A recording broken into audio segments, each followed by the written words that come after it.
இப்ப தல தீபாவளி இல்லையா, அதுக்காக சீர் பண்றதுக்காக முத்தழகோட அம்மா வர்றாங்க. திலகா அவங்களால முடிஞ்ச அளவுக்கு எவ்வளவு சீரும் சிறப்புமா முத்தழகுக்கு தர முடியுமோ அந்த அளவுக்கு சீரை எடுத்துட்டு வர்றாங்க.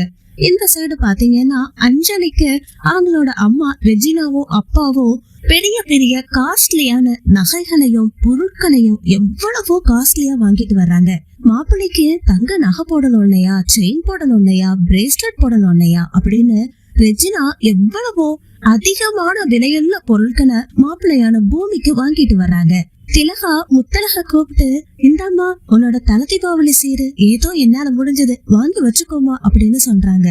ஆனா அந்த நேரத்துல அங்க இருந்த பாண்டியம்மா, இதெல்லாம் ஒரு சீரா, இதெல்லாம் என்ன கொண்டு வந்திருக்கீங்க, மாப்பிள்ளைக்கு கொண்டு வரது கொஞ்சம் காஸ்ட்லியா கொண்டு வரக்கூடாது, தல தீபாவளிங்கிறதுனால உங்க மாப்பிள்ளைக்கு பட்டு சட்டை, பட்டு வேஷ்டி, பட்டு துண்டு, உங்க பொண்ணுக்கு பட்டு பாவாடை, இந்த மாதிரி பெரிய நகைகளையா வாங்கிட்டு வர வேண்டாமா, என்னத்த கொண்டு வந்திருக்கீங்க அப்படின்னு ஏளனமா பேசுறாங்க.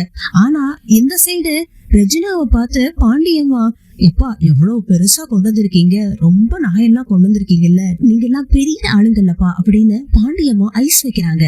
இது எல்லாம் தூரமா இருந்து பாத்துக்கிட்டு இருந்த பூமி, ஏன் இப்படி பண்றீங்க அத்தே, ஒருத்தங்களை ஏளனமாவும் ஒருத்தங்களை பாராட்டியும் பேசாதீங்க, அவங்களால முடிஞ்ச அளவுக்கு கொண்டு வந்திருக்காங்க, இவங்க என்னத்தையாவது கொண்டு வந்துட்டு போட்டு எனக்கு எதுக்கு, அஞ்சலியே என்னோட ஒய்ஃப் இல்ல ஆனதுக்கு அப்புறமா அவங்க என்னத்தை கொண்டு வந்தா எனக்கு என்ன, எனக்கு முத்தழக அம்மா திலகம்மா கொண்டு வந்ததுதான் எனக்கு ரொம்ப பிடிச்சிருக்குது, அவங்க எவ்வளவு அன்பா அனுசரணையா என்ன பாத்துக்கிறாங்க, அவங்க கொண்டு வந்த பொருட்களையும் பாருங்க, அவங்க சத்துக்கு தகுந்த மாதிரி கொண்டு வந்திருக்காங்கல்ல, எனக்கு இது போதும், எனக்கு அஞ்சலியோட அம்மா கொண்டு வந்தது எதுவுமே எனக்கு வேண்டாம், எனக்கு முத்தழகோட அம்மா கொடுத்ததுதான் எனக்கு மிகப்பெரிய சொத்தா இருக்குது இந்த தல தீபாவளியில.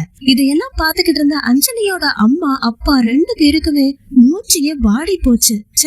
இவ்வளவு கொண்டு வந்தோம், என்ன நடக்குது இங்க அப்படின்னு. நமக்கெல்லாம் இந்த அவமானம் தேவைதான், இந்த அஞ்சலி இங்க இருக்கிறதுனாலதான் நமக்கு இப்ப மரியாதையே இல்ல, வா அஞ்சலி நம்ம போகலாம் அப்படின்னு அஞ்சலியோட அம்மாவும் அப்பாவும் கூப்பிடுறாங்க.